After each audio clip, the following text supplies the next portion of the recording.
What's up, everybody? This is Brent Brookhouse. I am here with All Ego Ethan Page. I'm actually here with a new father. How you doing, Ethan? I am loving life. It's how long? How old is the baby now? 3.5 days. So she was born on February 11th at 12:49 noon, and she was 6.6 pounds. All right, so the wait's over. It took a couple days longer than you were planning, but it's over. She's here, and how's life been? Is she a good sleeper? Are you sleeping? What's going on with all this? Literally everything that could be good is going good. I'm not trying to like brag or anything, but this is next to perfect. That's awesome, man. Very, very happy for you. Very, very excited to see how this all plays out. It's an awesome, awesome thing. Oh, it's the greatest thing that's ever happened to me. And like everyone obviously says that to you before you have the kid, and not that I brushed it off, but it's just like, yeah, okay, sure. Like I loved my dogs. Loved them. I don't not love them anymore, but like it was very ignorant of me to compare the two. Yeah, it's a perspective thing, and you don't, like you said, everybody says it, but you don't get it until you're there. Yeah, it's oh man, the feeling, just holding her and like looking at her, and like if she's crying and I can be able to stop her from crying, it's like winning the World Heavyweight Championship at WrestleMania. It's that like the greatest feeling on earth. Absolutely no arguments there, and the wife's good. Great. Like man. So I'll take you through the day, and if anyone has had a kid or is having a kid or knows of someone that had a kid, hopefully you care about this story and don't change the podcast. But so she was having like crazy contractions for about a day and a half. They started at like 30 seconds, and they were like sporadic. Every 10 minutes, every 8 minutes, every 20 minutes. It was just whatever. Then the next day they got more serious. And I had to cancel the 3 events on the weekend because we passed the due date. I didn't want to leave. And what ended up happening was Friday's show was freelance and Saturday's show was Black Label Pro. And because of the weather, Chicago, both events got canceled. So I ended up canceling the events that didn't end up happening anyways. And then on Sunday's show, I was supposed to be at What Wrestling in Providence, Rhode Island. And that's the day I had the kid. So it literally worked out perfect.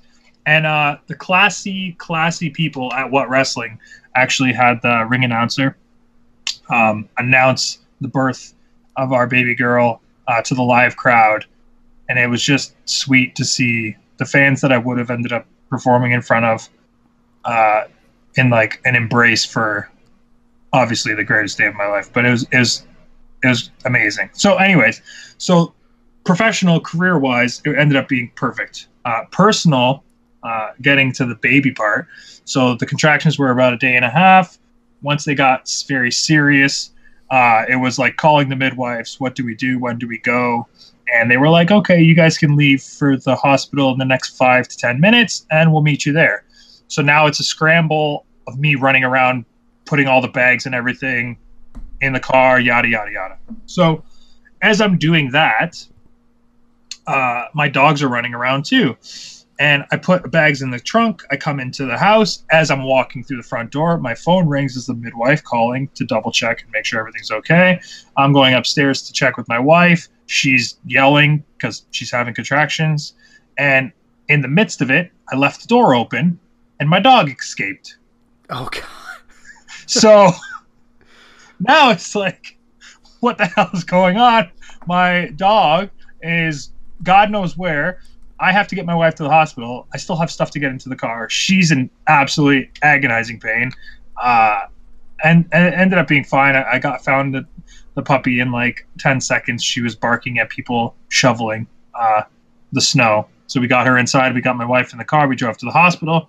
We get to the hospital. My wife's already 6 centimeters dilated. They ask her if she wants to take a bath. She says yes. She gets in the bath for 2 seconds. Literally maybe two to 3 minutes. And she's like, hey, I feel this weird pressure. They're like, okay, let's check. She's fully dilated. Trying to leave as many gruesome details out of this. We'll keep it as PG as possible out of respect to my wife. But anyway, so she's ready to go. We get in the room. This has all happened within 30 minutes. We get in the room. 19 minutes later, the baby is born. Wow. All right. So you timed that about as well as you possibly could. No epidural. No, like, literally, hey, get on the bed. Okay. Oh, I feel a weird push. Okay, push. All right, how do you feel? That sucked. Okay, push. Oh, wow, that's terrible. Okay, this time I need you to really push. Oh, wow, the head's out. Now, I'm like, what the hell? How is this happening so fast? I thought we'd be there all day. We got to the hospital at 11. The baby was born at 12:49. And we got in, luckily, a suite, like a private suite. It was like, I guess the people just left. It was available.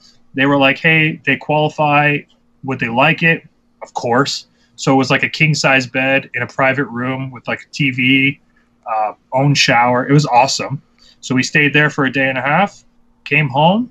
Now life is completely different. That's awesome, man. That's about as easy of a birth story as you get. Yeah. And incredible, like, so good. Like, the baby's eating great. She's the cutest thing I've ever seen in my life. I am ready to retire from wrestling because I never want to leave. Yeah, man, I'll vouch. That is a extremely cute baby. Thank you. So, yeah, I was wondering what that would feel like afterward, if the idea of leaving would suddenly take on some new weight. Yeah, man, it's a game changer. Yeah. So, and yeah, I was kind of laughing over the weekend just at the, I was like, it's my birthday weekend. Friday I'm going to go to freelance. Saturday I'll go to Black Label. And then the weather got nasty and I was like, well, I'll just go to Black Label Pro. That'll be fine. I'll skip freelance. And then that got canceled and I was like, man, you had to bail on some bookings and got off pretty much with it really having no impact, and probably being not probably, I'm sure it's definitely less annoying than having 2 bookings get canceled that you were relying on at the time. Well, like, the feel, I never wanted the show to get canceled because it sucks. That sucks. Well, for freelance. It sucks for Black Label, especially Black Label. Freelance is actually this Friday, and I will be there. So it ended up working out great for them and myself because they had this big #1 contendership match that they wanted me to be a part of. So it's great that I can be a part of it, and the show is still happening. Black Label, on the other hand, ended up getting kind of the shit end of the stick, and now they're just promoting their next event. So that whole card will never be seen, and there was a lot of fun stuff on there. Yeah, I mean, the March show looks really good too. So. Oh yeah, no. There isn't a show that they have put on or will put on that won't be like, oh wow, look at that. Yeah, it's just a really fun, different atmosphere. I still think it is, for a regular indie promotion, kind of the closest booking vibe to like a Janela's Spring Break, as far as bringing in, weird guys for really unique matchups and everything. And on a regular basis. Like, it's not like a once a year spectacle. It's like constant. Right. It's really awesome. I'm a big Black Label Pro fan. Me too. Big freelance fan too. So same. And you can see me at freelance this Friday. The first booking I have as a dad. The first, I don't know. I thought I was going to come up with a really clever play on Oligo, but I didn't. So that's okay. I'm dreading leaving So this is a whole thing I have to deal with now. Yeah, and that's not even taking into consideration the whole Japan thing coming up. Never mind. So I was talking to my wife about this, and like, she's a little stressed that she'll be alone with the baby. We're very lucky with how good the baby's sleeping and eating, and she's not a big crier, so it's great. Everything is good. The baby loves me, so there's good times where like if my wife needs to take a shower or eat something or take a nap, I'll be taking care of the kid, whatever. It ends up working out great. I'm gonna be gone for a month, so that in itself is not an option for those 30 plus days. But we're at, how it works out is it builds up perfect to that. So this Friday I'm gone for one day. I come home the next day. Saturday I'll be home around 10 a.m. driving there and back. So she's got one full day alone. No Ethan Page, just her and the baby. The following weekend I'm in England for the whole weekend, so she's got 3 days, just her and the baby. Then the week after that, goodbye. Oh man. Yeah. So at least it is like a slow climb. But man, I feel so bad for her, but I feel absolutely gutted for myself. Yeah. That's gonna be rough, but it will be. Yeah. So yeah, you're feeling good. You mentioned, I think it was yesterday, you mentioned to me that you were exhausted. You feeling good today?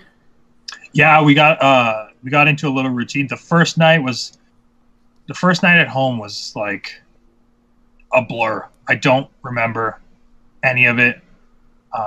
I tried to just be a champion and deal with it as much as possible, because the look on my wife's face while giving birth, I've never respected someone so much in my life.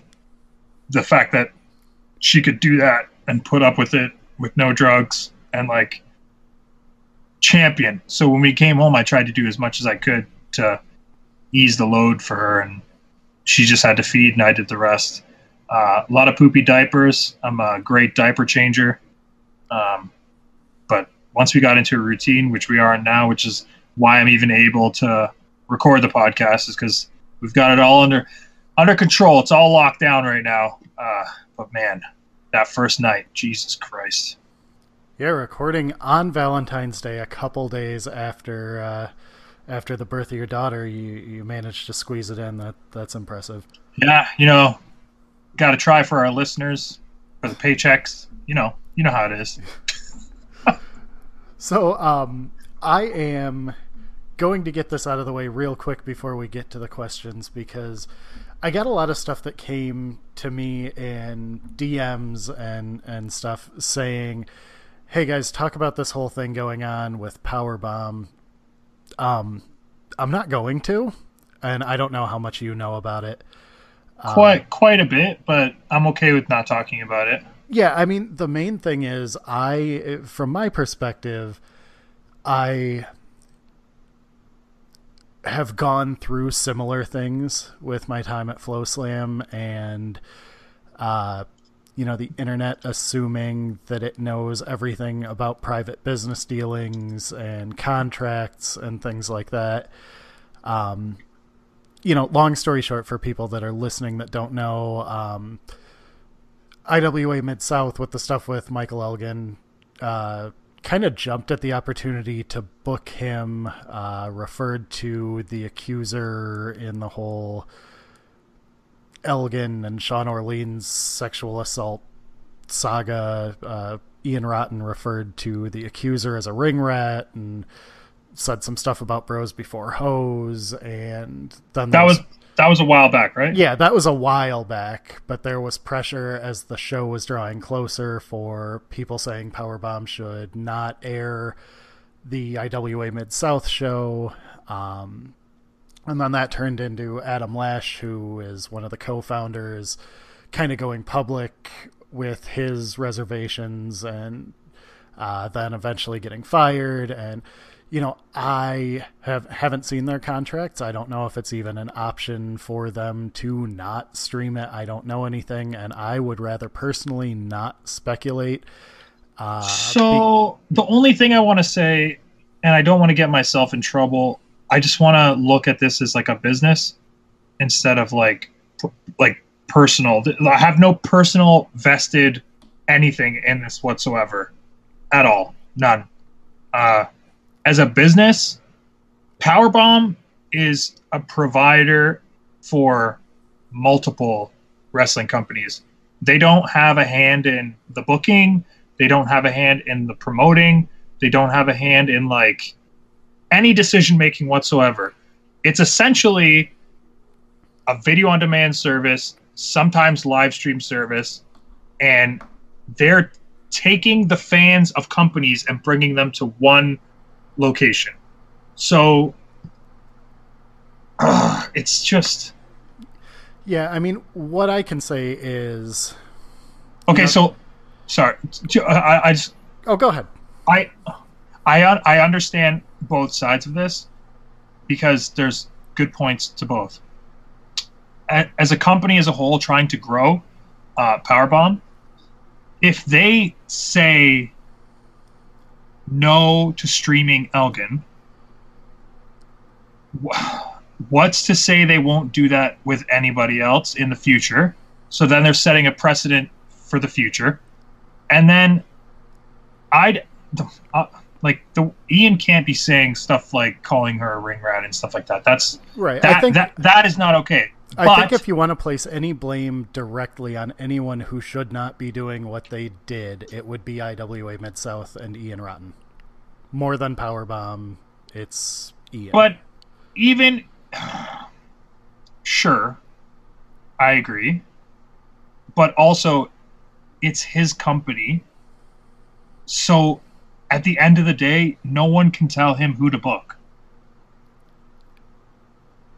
Right, and I think a reason that so many people kind of reached out to me and said, what do you think about this, is there was a point during the Flow Slam thing, and I have to be careful about how much business I go into, but where Gabe had booked Schlack, who has his history with, white supremacists and, kind of some pretty horrible things in his background. And there was a bunch of outcry, and it usually gets pointed at the streaming service because people attacked Flow Slam saying, I can't believe you guys are going to let this happen. And, I didn't have any direct dealings with that, but, my vibe was that we talked to Gabe and everybody just kind of agreed, hey, it's not really worth the trouble. Okay, so then why do my spots get roasted? Because he works for CZW. He works for does he do GCW too? But it's not like he doesn't wrestle. Right. And it's not like people can't see his matches. Essentially, it's going to get streamed somewhere no matter what. And when it comes to Michael Elgin, he is on New Japan. So everyone that's just killing Powerbomb, why aren't you doing that to New Japan or New Japan World or whatever? Right. And I mean, that's what I was going to say, is that for whatever reason, and I know with Flow Slam it was a lot of missteps and things that people weren't happy about, but people tend to target the streaming partner for whatever reason. And, I, again, can't get into the business, A, because legally I can't get into the business, and B, because I don't know word for word the details in our contracts, and I don't know if the Flow Slam contracts are structured the same as the Powerbomb contracts or anything. It might literally be, that they are completely hands off. It might have been that, we had different deals as far as the kind of input we had. I really don't know, and I can't really get into it. My stance is my stance with everything. If it offends you to the point where you want to take action, then unsubscribe. If it doesn't, then don't. And it's your choice to watch. Right. There's a bajillion things on powerbomb.tv, and I'm not going to stop promoting Alpha One on Powerbomb TV because the IWA Mid-South decided to book Michael Elgin. Does that mean I'll book Michael Elgin? No. Does that mean I'll stream Michael Elgin if Alpha One eventually does a live stream, which is in the cards, and I'm hoping that this whole debacle doesn't sideline that. I think that as a service, they're great. As a cost, it's incredible that in one place for $9.99. This is what Flow Slam should have been. Yeah, I can't argue with that. Like, it has everything from literally all over the world, all up and coming, fantastic companies with talent that is making waves and building a name for themselves. It's that young, hungry, started from the bottom organization, and I think it's great that they distanced themselves from someone that was trying to essentially crash and burn the entire thing, which sucks because I know Adam Lash put a lot into the company himself, and it breaks my heart to see him try and like steer the plane into the ground. Yeah, I mean, there's, from a business end, whether you think what he was doing, where his heart was, whether you think it's right or not, I mean, good intentions. The business end of it is terrible. Right. I mean, there's not really a company in the world that would be okay with one of their employees basically going in public and yelling about how terrible they are. Yeah, exactly. And, you know, again, I'm not defending anything. I'm not taking any sides whatsoever because it's, like I said, something I went through personally where people assume that they know so much. And it's, you know, I've worked in a lot of sports over the last decade, and wrestling, you know, sports entertainment, whatever, has a fan base that is so confident that they know the ins and outs of the business without knowing anything about the actual business side of things. Exactly. And it's like everyone, I'm sure, has good intentions, for sure. 100%.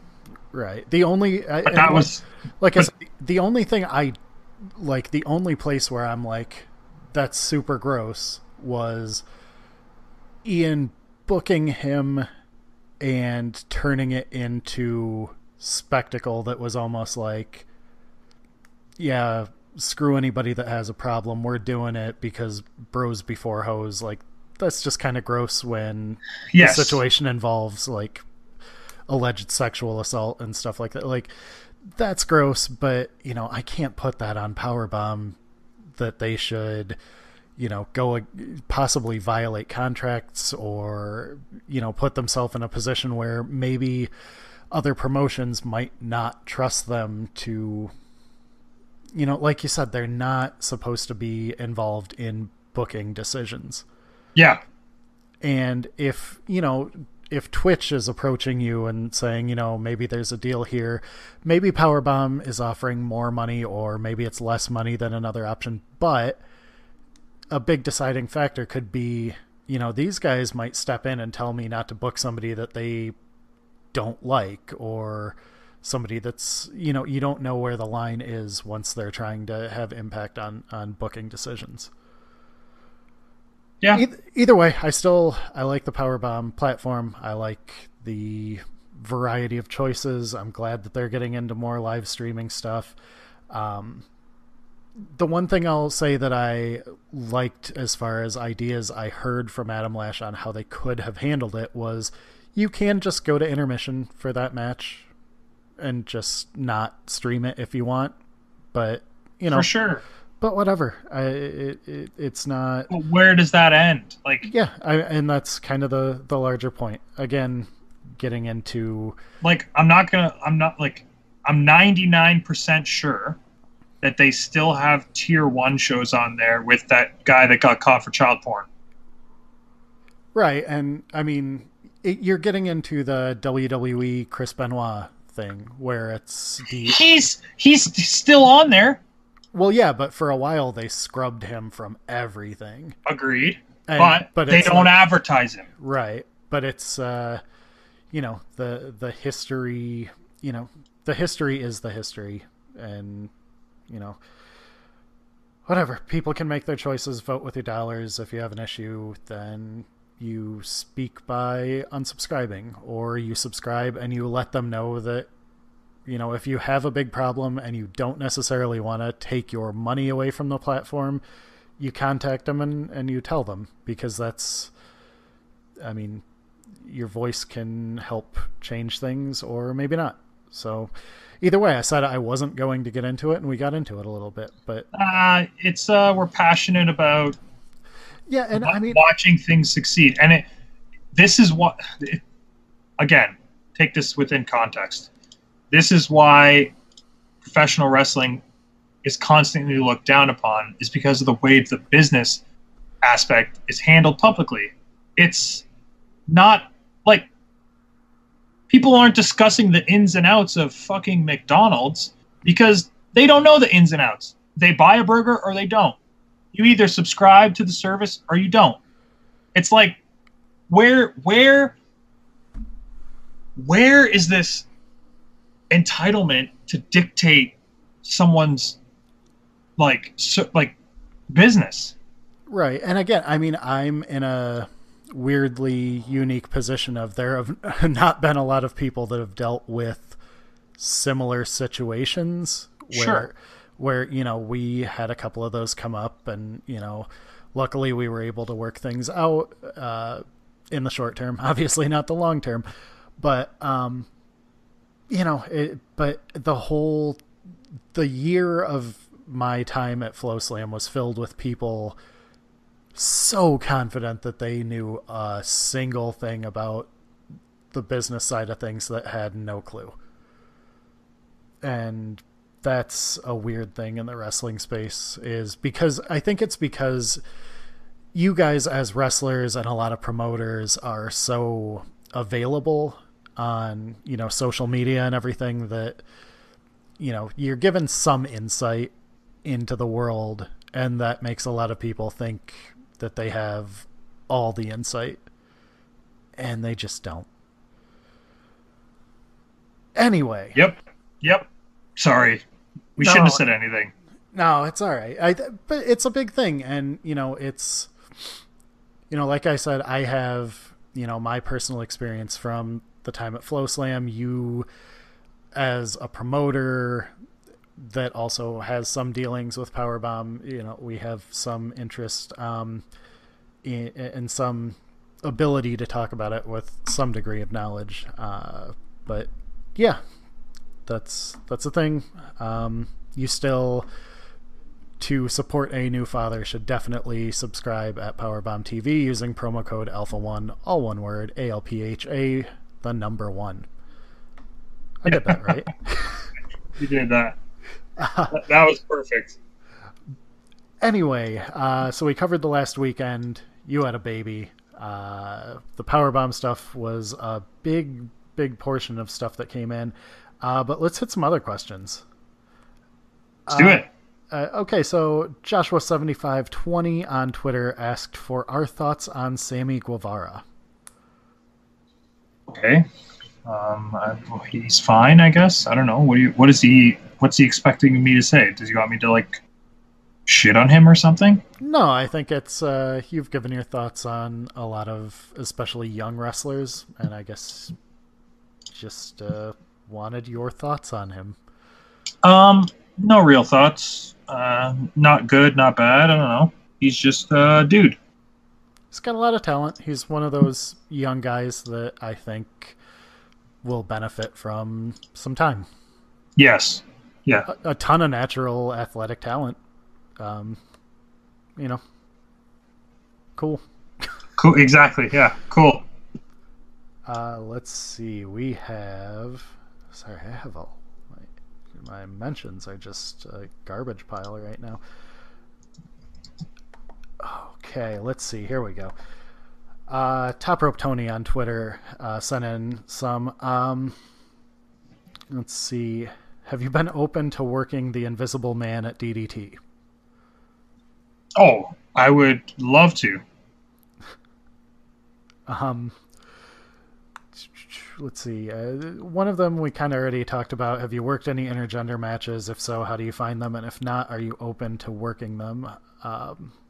Yeah, I have a DVD that it's coming out this weekend called Globalization. It's a best of DVD, and yeah, and it's got myself versus Candice LeRae, which was one of my favorite matches. And I mean, we talked about it a lot in one of the previous couple of weeks, where I think both of our stance was kind of, it depends how it's handled. If it's not handled in a super gross way, then, you know, cool. Yeah, exactly. Are your best of DVDs going to be up for sale online? What a good segue. Yeah, they are for sale online, but you got to email me at ethanpage@live.ca, and we will work it out. Your match aside, what match are you most looking forward to at Keep the Dream Alive? Oh, geez. BMD versus Eddie Kingston. He's the newcomer of the year for 2017, and I think Kingston brings a different side of wrestlers out. He did for me, and since then I've booked him against guys to bring it out of them. A guy named Tyler Thomas years back, I did him versus Kobe Durst. He brought the best out of him, and Josh Alexander was just insanity. I love having Eddie Kingston, especially against young up-and-coming talent. So I'm really pumped for that one. And then Tony... I'm sorry. I'm stupid for not saying Josh Alexander versus Abyss. Oh, yeah, that too. Tony also wished you, your wife, and the new baby well. Oh, well, thank you. Josh7520, what is your worst experience with a promoter? Getting there, expecting what we agreed upon, and them not giving what was told I would be getting because their draw was bad. I had one guy in New York flat out say, "Oh, come on, man, you're really going to take this from me? You saw how my draw was."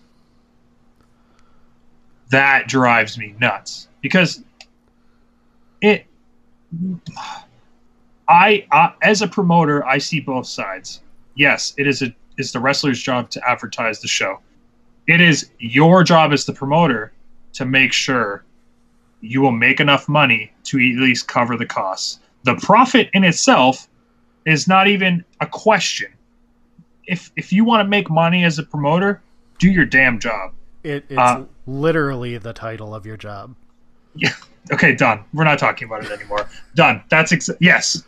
It is the freaking name of your goddamn job. Plus, I mean, you to take that booking in most of the time have turned down other bookings. Exactly. And I'm such a dumbass. Like, I take bookings so far in advance, and my career is all like, at least in my opinion, is constantly on an upswing. I'm never moving backwards. So I have dates booked until December of 2018. My price will probably be a lot higher by that point. So they got a sweet deal booking me now. So don't you dare have me show up 9 months from now and tell me that you don't have the money, because you're getting a discount already.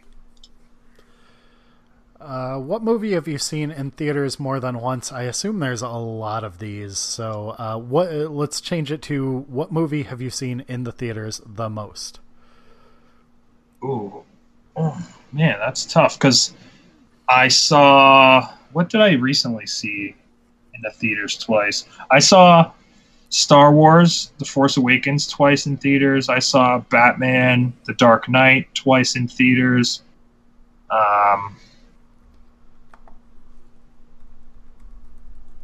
I've only gone twice for anything. The Amazing Spider-Man 2, I saw twice in theaters. Homecoming, I saw twice in theaters. Yeah, I mean, going back, I've talked about this before, but I grew up and then eventually worked at a theater that was 2 blocks from my house, where it was $3.50 for a movie with free pop and popcorn. Yep. So Like in '96, I saw Scream in theaters like over and over. Oh, okay. Because 13-year-old me thought that it was like amazing. Same with the original X-Men movie. Oh, okay. That's a good one to see twice. I saw Guardians 2 twice, and that was the first time I ever went to the theaters alone as well. I was somewhere in a wrestling weekend, and it was a Thursday, Friday. I had Saturday off, and then Sunday. So on the Saturday, I took myself out on a date, and it was an empty theater with myself, so it was the perfect scenario. Words Big 80s on Twitter. Rejected baby names. My wife wanted to name her Giselle, and I hated it because I didn't want people to call her Jiz or Jizzy. Yeah, I can see that. Yeah. And I wanted to name her Robin or Zoe, and she disapproved both. Yeah, so nothing terrible or embarrassing. Just protective on the Giselle front. Yeah, exactly. And like, I understand it is a beautiful name. It's very regal and like princessy. But I'm very happy that we named her Gabriella. Yeah, because it'll happen with kids in school. If it's the first thing that comes to my mind, it'll be the first thing that comes to anyone's mind at the age of, I don't know, 8, 9. Yeah, absolutely. Like people tease. It's not like my real name. I still get jokes about it. Yeah, and I mean, in school, if somebody thought they were being clever, it was Bent, and it's like that's not even really, but you know, kids are idiots. So yeah, exactly. Let's see. I'm to a Wade Buswell question block here. Let's do it. Let's rapid fire these suckers. Acceptable age to take a kid to Disney. They got to be old enough to appreciate it, and they got to be old enough to understand what the hell is going on. So I would assume anywhere after 5 or 6 years old. I took my daughter this summer, first trip for her, and she was 4, and it was perfect.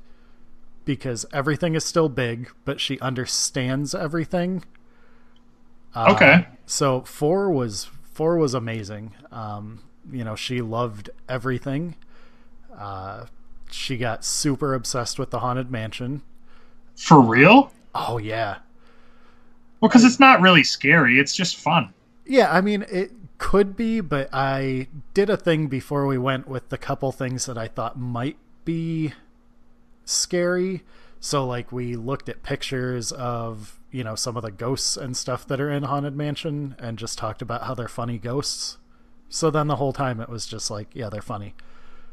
You know, that's awesome. I'm super jealous, and I can't wait to take my daughter to Disney. That's like a bucket list thing for me because I love Disney World. Yeah, me too. It's awesome. And now, you know, we've got the other one on the way, so it'll probably be a little while before we can go back, but I'm glad that we got to take her when she was young enough that it was like at 4, they don't necessarily have a concept of what it's going to be before you get there. Like, we tried to watch some stuff on TV about it, and she was just kind of like, it didn't click. But once we got there, it was like, you know, huge bug eyes the whole time. Like, look at all the stuff. It's so big and crazy. Heck yeah. And it's people that she knows or thinks she knows. Right. And then like weird stuff like Spaceship Earth, the really slow thing in the ball in Epcot. Oh, yeah. She wanted to do that like a million times, and there's nothing like super exciting about it. But animatronics, though, it's fun. Right. But when you're a kid, it's all crazy and fun and whatever. Plus, you can get on that in like 5 minutes all the time. Yes, that's awesome. Kind of ties back to something you already talked about, but how excited are you for keeping the dream alive? Oh, dude, I'm so pumped. I'm so pumped. It's just, the card top to bottom is fun. It's new. It's fresh. right now, the way Alpha One is, it's never been better. The new people we've added to the roster, the up and coming talent, the storylines that we're building to, it's just all everything is going so well right now, and I've never been happier. So I love it. I'm excited. Everything is going very well. Yeah, happy, very happy. All right, your pick for 3 people to be in a car with traveling to a wrestling event. Josh Alexander, Joey Kings, and Kobe Durst. Kobe Durst, because he's a crazy driver, and he'll just do it and not think twice and just moving forward. Plus, he's a good gopher for jokes. Everyone has to be there. At least needs to be one guy that everyone in the car can make fun of. Maybe Space Monkey would be better for that, actually. All right, and then on the flip side, 3 people you would not want to be in a car with traveling to a wrestling event. Space Monkey, and Space Monkey. Just because he might just plow into a deer or... No, because he tells stories so slow and annoying with points that have no relevance to the story whatsoever. So for him to tell me that he took a bath takes 45 minutes. So he drives me nuts. And, okay, if we're at a rest stop, sorry, this is too much information, but if we're at a rest stop and everyone is ready to go, we're there to eat, we're there to get gas, and we're there to leave. As soon as we're like, all right, guys, let's go, he'll be like, oh, 1 sec, I got to fill my water bottle. And it's like, what the hell have you been doing for the last 20 minutes sitting here staring at your phone with the free Wi-Fi? Are you bad at multitasking? Stop wasting our time. Anyways, next question. Anything special that you did for Valentine's Day? I mean, you guys are fresh with a new kid, so... Yeah, I got ripped off. I bought something from a Facebook ad, and they never came in. I got my wife matching, like, onesie for our daughter and a T-shirt for her, and it was her T-shirt was a big pizza with a slice missing, and the baby's onesie had just a slice of pizza on it, and it never came in. And then I went and looked at it today, and it was like a bunch of people commenting, I never got mine, this is a scam. So, yeah. Oh, that sucks, because that is actually pretty awesome. Yeah, it was very cute. I was like, oh, this is nice. First, the baby will probably be here by then, so I can get them both a Valentine's Day gift. I probably would have made my wife tear up. But she ended up getting me a sweet pair of shoes, and I cooked her breakfast. Good enough. We we had a rare night off from having the kid last night, so we went out to eat last night. Did that kind of stuff. Today we didn't really do much. I did like the flowers thing, and we just kind of had dinner at home with the kid who had her Valentine's Day party at school and apparently has some sort of boyfriend who bought her a toy. So, okay. All right. Yeah. Bam Bam Bigelow or Vader? Oh, that's actually very tough. It's real tough. I'm going to go with Bam Bam. Yeah, I'd give him the edge slightly. Big John Studd or Hillbilly Jim? Ooh. Big John Studd. Yeah, probably Big John Studd. But the thing about Hillbilly Jim that always trips me up is every time I go back and watch old shows that he's on, that dude was massive. He was huge. And, like, that gets lost with people talking about him. Like, you forget how, like, jacked that guy was. Fair enough. How's the no smoking going, Brent? I'm 4 years with no cigarettes, 3 years with no alcohol. First of all, that's awesome. Congrats. I am at 43 days, I think, without a cigarette, so it's going good. It's really not something I think about too much outside of every week on the show when somebody asks how it's going. There you go. Disco Inferno or Alex Wright? Alex Wright. Yeah, Alex Wright, because I think Disco's kind of a garbage person. So, let's see. are you doing another wrestling seminar anytime soon?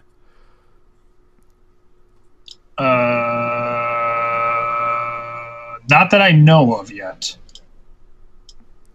but possibly. All right. Dean Malenko or Bret Hart? Bret Hart. Yeah, Bret Hart, hands down. Have you ever worked with Steve Corino? I've been on shows with him before, and I enjoy Steve Corino, but no, we've never wrestled each other. At CP Goat says, every time I see you at Beyond or Limitless, you're outselling merch with a smile on, but it seems like a lot of guys don't even attempt to do it. Is there a max of how many can be selling merch? Do you ever not sell merch? And if so, why? There's not a max. I guess it's table space, but even then, it's all up to the wrestler. It's you only get out of it what you put into it, and I enjoy interacting with my fans. I think that's honestly the best way for me to gain fans and to continue to grow. So it's not even about the money, really. But yeah, even if I don't sell any merch, like if I don't make $1, I still think it's valuable to be out there. Yeah, I mean, you're at least being memorable, and you know, I've seen it a ton where somebody makes a connection with somebody that maybe they haven't really been a fan of or even know, and then, you know, that plants the seed of them being a fan, maybe buying some merch, or at least caring going forward. Yeah, exactly. Let's see. How do you plan to promote your matches, Alpha 1 shows, merch, etc. on social media now that you have less time available? I mean, it's not that I have less time available. I just have less time to sleep. Right. And, you know, different priorities. Yeah, like this is work for me. So, like, I need to find time for this. It's not a matter of if, it's just when.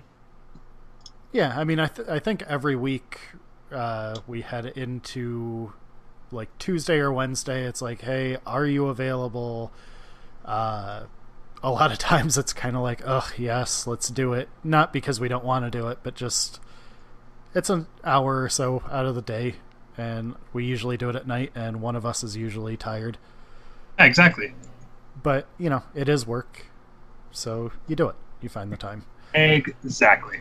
Scale of 1 to 10, how excited are you for Black Panther? Super excited, but probably not going to be able to see it until it comes out on DVD. Yeah, I'll probably get there. I'm guessing not this week, but hopefully in the following week. Yeah, I probably won't because, you know, baby. Yeah, it's kind of hard to be like, so you got that kid, right? Because I want to go watch a movie.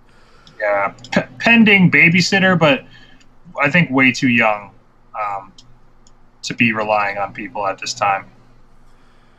Having heard you talk about Space Monkey on this podcast, I finally got around to watching him on Black Label Pro via Powerbomb and loved it. As a fan of quirky wrestlers such as the Ugly Ducklings and Safety First Tim Donst, any other wrestlers you can recommend? Quirky wrestlers. Who did they list?